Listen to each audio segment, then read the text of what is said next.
Hey guys, in this video we're going to take a look at how you can turn on or turn off swipe to type keyboard on the Samsung Galaxy S23 series. First, tap on the home button to go back to the home screen, and from the home screen swipe down at the top, then tap on the settings icon. In the settings page we scroll down and tap on General Management. Next, we scroll down and tap on Samsung Keyboard Settings. In here, scroll down, then tap on Swipe, Touch, and Feedback. At the top here, tap on Keyboard Swipe Controls. And then you can choose Swipe to Type to turn on keyboard swipe to type.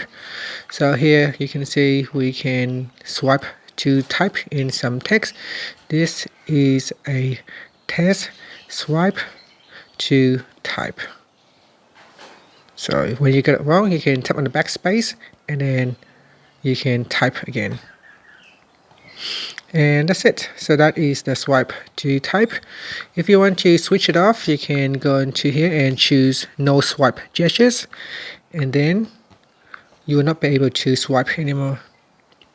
So as you can see, when I move around the keyboard, it does not swipe to type a word. And that's it. So that is how you can turn on or turn off swipe to type on the Samsung Galaxy S23 series. Thank you for watching this video. Please subscribe to my channel for more videos.